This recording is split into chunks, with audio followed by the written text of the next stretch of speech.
श्याम भक्तों, आपको एक चीज का और विशेष ध्यान रखना चाहिए कि बाबा श्याम की अर्जी हम कितने दिन के बाद लगा सकते हैं। मान लीजिए आपकी पहली अर्जी जो है वो पूरी नहीं हुई है, उसके बाद आपके मन में ये डाउट रहता होगा कि ये अर्जी को फिर दोबारा से कब लगाएं। श्याम भक्तों, आप सभी को एक चीज बता दूं, आप भी जब बाबा श्याम के मंदिर जाते होंगे तो आपका भी मन करता होगा इनकी तरह आपके ऊपर भी मोर छड़ी का झाड़ा लगे, आपको भी वो सारी चीजें मिले और बाबा श्याम आपकी मन्नतों को पूरा करे और बाबा श्याम आपकी जीवन को इस तरह से बदले, आपके जीवन में कष्ट कलेश सब कुछ दूर हो जाए। तो उसके लिए होता है कि हमें सही तरीके से अर्जी लगानी आनी चाहिए बाबा श्याम के दरबार में। तो वो अर्जी हम कैसे लगाएंगे, इसके ऊपर एक वीडियो है।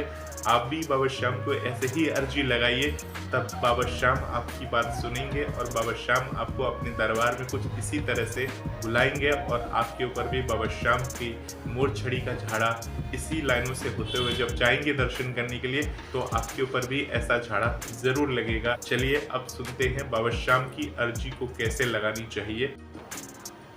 अब सभी श्याम भक्तों को जय श्री श्याम। श्याम भक्तों, कैसे हैं आप सभी? उम्मीद करते हैं अच्छे ही होंगे। श्याम भक्तों, पिछली वीडियो में मैंने आप सभी को बताया था कि बाबा श्याम का अरदास कैसे लगाएं। इसके बारे में मैंने पिछली वीडियो में बताया था कि संकल्प के साथ अर्जी आपको लगाना चाहिए। संकल्प के बारे में मैंने पूरी डिटेल आपको दी थी पिछली वीडियो में। अगर आपने उस वीडियो को नहीं देखा है तो एक बार जाके देख सकते हैं, क्योंकि YouTube पे ऐसा वीडियो एकमात्र वीडियो है जो आपको इसी चैनल पर मिलेगा। तो उस वीडियो को पहले जाकर देखिए, इस वीडियो को देखने से पहले, क्योंकि इस वीडियो में मैं आपको ये बताऊंगा कि बाबा श्याम को अर्जी कैसे लिखनी चाहिए। आप सभी को पिछली वीडियो में बताया था अरदास कैसी लगानी चाहिए और इस वीडियो में बताऊंगा अर्जी कैसे लिखे बाबा को। तो उसके बारे में ये पूरा वीडियो है और आप सभी से एक ही निवेदन है कि वीडियो को लास्ट तक जरूर देखिए। अगर आप इस वीडियो से कुछ शिक्षा ले रहे हैं, नॉलेज ले रहे हैं, तो वीडियो को लास्ट तक अगर आप देखते हैं तो आपको पूर्ण जानकारी मिलती है। ऐसा मत सोचिए कि हमें सब पता है, हमें सब आता है, हमें आप मत सिखाइए। इस तरह से अगर जिसके मन में भाव है तो कृपया अभी वीडियो को छोड़ के जा सकते हैं, क्योंकि इस वीडियो के माध्यम से हम आप सभी को एक मार्गदर्शन कर रहे हैं, एक रास्ता बता रहे हैं कि आपको अर्जी किस प्रकार से लिखनी चाहिए। हालांकि सबकी अपनी अपनी धारणा है, अपनी अपनी तरीके हैं अर्जी लिखने की, अपनी अपनी बातें हैं कहने की। मैं जो ये अर्जी लिख रहा हूँ ये मैं अपने मन से, अपने भाव से लिख रहा हूँ, परंतु जो आपको अर्जी लिखनी है वो आपको अपने तरीके से लिखना है, आपके अपने मन के भाव से लिखना है। हालांकि जो मैंने इस अर्जी में बातें लिखी है, जो मैं आपको आगे वीडियो में दिखाऊंगा, जो मैंने लिखी है बातें, वो अधिकतर लोगों के मन में ऐसी ही बातें रहती हैं। अर्जी लिखने के समय आपको ध्यान में रखना चाहिए आपके पास एक प्लेन पेपर होना चाहिए। पेपर के साथ साथ आपके पास एक पेन होना चाहिए, लाल पेन, और वो पेन ऐसा होना चाहिए जो किसी दुकानदार ने चला के ना देखा हो या आप चेक किया हुआ वो पेन लेकर आएंगे। अगर मान लीजिए आप बिना चेक किया हुआ पेन लेकर आए और वो चला ही नहीं आपका उस समय, तो फिर उस समय आपको अर्जी नहीं लगानी चाहिए, क्योंकि जब प्रथम में आपने कॉपी में आके लिखा, उसके बाद कुछ लिख ही नहीं जा रहा उस पेन से, पेन ही खराब निकला, तो हो सकता है आप किसी शुभ तिथि का इंतजार करिए, जैसे कि एकादशी है या द्वादशी है। ये तिथि आने से पहले आप फिर से पेन खरीद के लाइए और दोबारा से बाबा श्याम के नाम से अर्जी इसी दिन यानी कि एकादशी और द्वादशी वाले दिन लिख सकते हैं। हालांकि अर्जी लिखने का कोई दिन नहीं होता, आप किसी भी दिन, शुभ तिथि या शुभ दिन या शुभ मुहूर्त, कभी भी आप अर्जी को बाबा श्याम को लिख सकते हैं, लगा सकते हैं। अर्जी जो है बार बार नहीं लगाई जाती। ऐसा नहीं है कि आपने एक बार लगा दी, 2 बार लगा दी, 4 बार लगा दी, 10 बार लगा दी, ऐसा नहीं है। सबसे पहले, क्योंकि अगर आप ऐसा करेंगे तो आपको खुद ही नहीं पता चलेगा कि हमारी कौन सी अर्जी पूरी हुई और हमें अर्जी के बदले प्रभु को धन्यवाद कैसे करना है। अर्जी हम कब लगाते हैं? जब हम बहुत परेशान हो जाते हैं, जब दुखी हो जाते हैं, जब संसार हमें ताना देता है किसी भी चीज़ को लेकर, तो सिर्फ प्रभु के अलावा इस दुनिया में और कोई भी नहीं है जो बिना किसी स्वार्थ के सारे काम कर देते हैं। किसी भी व्यक्ति से अगर आप धन मांगते हैं या उधार मांगते हैं, उसे चुकाना तो पड़ता ही है, क्योंकि उसकी मेहनत का पैसा है, कर्जा है जो आपने उससे लिया है। परंतु भगवान बिना मांगे सब कुछ दे देते हैं और भगवान की शरण में जो जाता है, अर्जी लेकर जाता है, तो बाबा श्याम उनकी अर्जियों को सुनते हैं। परंतु कोई बेमन से या ऐसे ही चलो एक बार लगा के देखते हैं अर्जी, इन्होंने वीडियो बताया है हम भी लगा के देख लें, परंतु हमें तो कोई परेशानी है नहीं, हमने जस्ट ऐसे ही लगा दिया। अब देखते हैं पूरी होती है कि नहीं होती है। अगर भाव सच्चे होंगे तो ज़रूर पूरी होगी, और अगर ऐसे ही बेमन लगाया है, भगवान को मानते नहीं है, तो कभी पूरी नहीं होगी, बल्कि उसके बदले दंड और आपको मिलेगा। तो इन बातों को ध्यान में रखें, अर्जी को सावधानी पूर्वक लगानी चाहिए। और जो अर्जी आप लगा रहे हैं, तो अर्जी में ऐसा नहीं कि अर्जी लिखते लिखते 2 घंटे सोच रहे हैं कि क्या लिखें, कैसे लिखें, क्या क्या मांगे बाबा से, ये सारी बातें लिखना है। तो सोचते सोचते पता चला पूरा 1 पेज का पन्ना भर दिया। मैंने कई YouTube पे ऐसे वीडियोस देखे हैं जिसमें लोग क्या करते हैं, अर्जी लिखना सिखाते हैं और पूरा पन्ना, जैसे लेटर में हम लिखते हैं ना पहले, उसी तरह से पूरा भर भर के बता देते हैं कि ये सारी चीज़ें हमें अर्जी में लिखनी चाहिए। तो देखिए, अर्जी जब हम लिखते हैं तो अर्जी को हमें शॉर्ट और सिंपल शब्दों में लिखना चाहिए, ताकि जो भी आपकी वो अर्जी को पढ़े, चाहे किसी पंडित को आप देते हैं, किसी को भी देते हैं, उनके पास इतना समय नहीं होता कि आपकी पूरी इतनी बड़ी अर्जी को वहाँ पर बैठकर एक एक लाइन को पढ़े। तो इसलिए हमें अर्जी को लिखते समय सावधानी बरतनी चाहिए, शॉर्ट और सिंपल तरीके से अर्जियों को लिखना चाहिए, जिससे कि अर्जियों को पढ़ा जा सके, क्योंकि आपकी अर्जियों के साथ साथ और भी लोगों की अर्जियां होती है जो बाबा श्याम को पढ़ के सुनानी पड़ती है। तो अर्जियों को हमें इस तरह से लिखना चाहिए। और अर्जी लिखते समय सबसे महत्वपूर्ण बात यह है, किसी भी नकारात्मक शब्दों का प्रयोग नहीं होना चाहिए। नकारात्मक शब्दों का प्रयोग, जैसे कि आपने बहुत सारे लोगों के मुंह से सुना होगा, नहीं शब्द का प्रयोग नहीं होना चाहिए। तो नहीं शब्द का प्रयोग जब आप लिखेंगे तो उसमें ना का और नहीं का शब्द प्रयोग नहीं होना चाहिए, क्योंकि ये सारी चीज़ें जो होती हैं नकारात्मक शब्दों में आती है। तो इनका विशेष ध्यान में रखकर आपको अर्जी ऐसी बनानी है जो 2-4 लाइनों में आ जाए और उसको ईजिली पढ़ा जा सके। तो आज मैं आपको इस वीडियो के माध्यम से वही बताने वाला हूँ कि अर्जी आपको कैसे लिखनी चाहिए, किस प्रकार से लिखनी चाहिए, ताकि बाबा श्याम तक आपकी सीधी बात पहुँचे।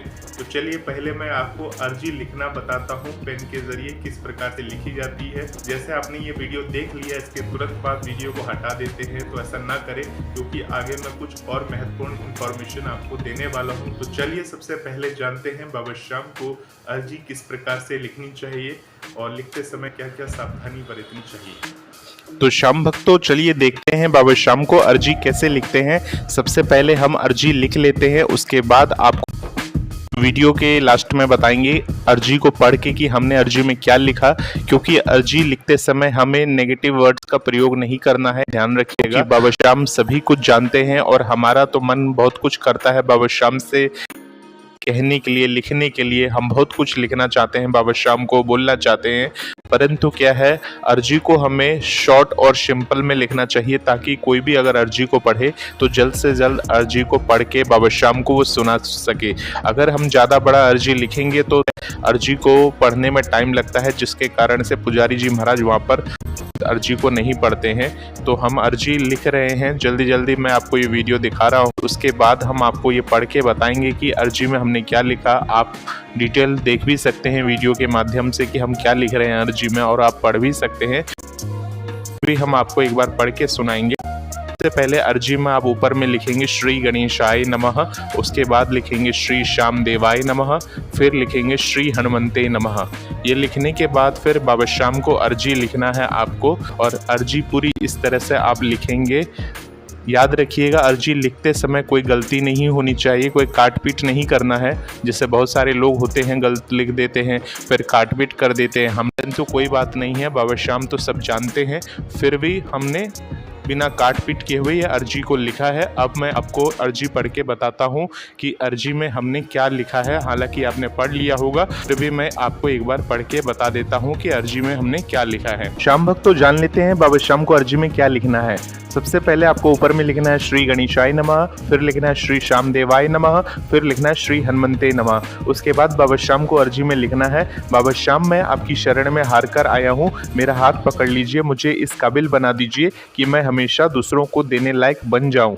मेरे परिवार के दुख, शोक, कष्ट संकट हर लीजिए और साथ ही आपके धाम जब आऊं तो आपके सेवादार मुझे खुद लेकर आपके दरबार में ले जाकर नज़दीक से आपकी सेवा अर्चना की मौका बिना किसी समय पाबंदी के मेरे इच्छा अनुसार करने दे। अर्थात मैं जितनी देर चाहूँ उतनी देर आपके दर्शन कर सकूँ बिना किसी रोक टोक के। आपका लाडला सोनू। जय श्री श्याम। तो श्याम भक्तों, आप सभी ने देख लिया कि बाबा श्याम को अर्जी इसी प्रकार से लिख सकते हैं आप। ये तो मैंने एक आपको डेमो दिया है कि अर्जी इस प्रकार से आप लिख सकते हैं। आप चाहे तो अर्जी को और छोटा लिख सकते हैं, इससे कम शब्दों में, यानी ऐसा अर्जी बोलिए कि एक ही लाइन या 2 लाइन में ज़्यादा से ज़्यादा बातें आ जाए और आपकी सारी मन्नत बाबा पूरी कर दे। श्याम भक्तों, आपको एक चीज का और विशेष ध्यान रखना चाहिए कि बाबा श्याम की अर्जी हम कितने दिन के बाद लगा सकते हैं। मान लीजिए आपकी पहली अर्जी जो है वो पूरी नहीं हुई है, उसके बाद आपके मन में ये डाउट रहता होगा कि ये अर्जी को फिर दोबारा से कब लगाएं। ऐसा माना जाता है कि अर्जी को एक ही बार लगानी चाहिए, और अगर मान लीजिए पहली बार आपकी अर्जी पूरी नहीं हो पाती है तो करीब करीब 3 महीने बाद ही आपको दोबारा से अर्जी लगानी चाहिए।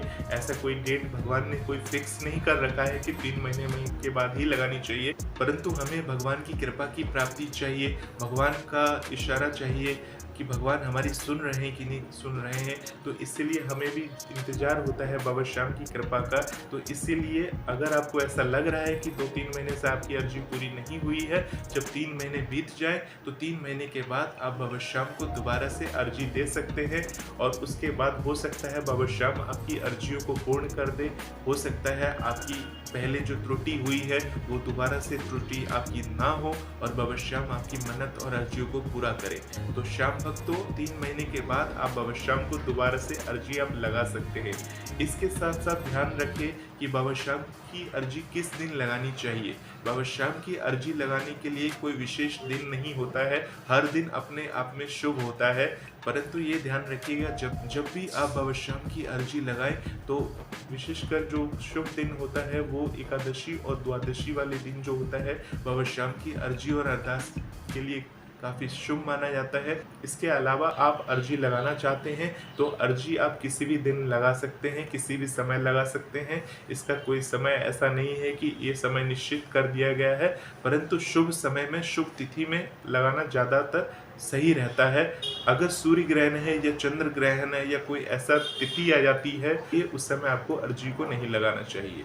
तो ऐसा नहीं कि 4-5 चीज़ें मांग ली, एक अर्जी आप लिख रहे हैं, हमें कार दे देना, हमें घर दे देना, हमें प्रॉपर्टी दे देना। मान लीजिए ऐसा आपने 7-8 चीज़ें एक ही उसमें लिख दी, तो ये एक चीज़ अलग होती है। इस तरह से आपको नहीं लिखना चाहिए। अर्जी लिखने के समय ऐसी अर्जी लिखें कि उसमें आपकी सारी बातें आ जाए इस तरह से। अब मैंने भी मान लीजिए 2-3 लाइनें लिखी हैं अर्जी में इस तरह से। हमने बाबा श्याम के दरबार में जाकर बाबा श्याम के नज़दीक से दर्शन कराने के लिए एक अर्जी मांगी है, तो बाबा श्याम के पास ही ये अर्जी आई है और बाबा श्याम हमारी सारी बातों को जानते हैं। वो सारी चीज़ें हमने इस अर्जी के माध्यम से बाबा के समक्ष रखी है। क्या पता आप भी इनकी तरह, जैसे इनकी अर्जी पूरी हुई है और बाबा श्याम को इतने नज़दीक से दर्शन करने की, आपकी भी ऐसी अर्जी पूरी हो जाए और बाबा श्याम ऐसी कृपा कर दे कि मंदिर के जो भी पुजारी हैं या सेवादार हैं वो इसी तरह से बाबा श्याम की मोर छड़ी से हमारे ऊपर भी झाड़ा दे। हमारा भी मन करता है, हमारा भी एक उम्मीद है। तो इस तरह से अगर आप बाबा श्याम को अर्जी लगाएंगे तो बाबा श्याम ज़रूर पूरी करेंगे, अपने दरबार बुलाएंगे और आपकी सारी मन्नतों को पूरा करेंगे। होपफुली आपको ये वीडियो अच्छा लगा होगा, समझ में आया होगा। अधिक से अधिक लोगों को बताइए कि बाबा श्याम को अर्जी कैसे लगाई जाती है, और अधिक से अधिक वीडियोस को देखने के लिए चैनल के साथ जुड़े रहें। आप सभी श्याम भक्तों को जय श्री श्याम।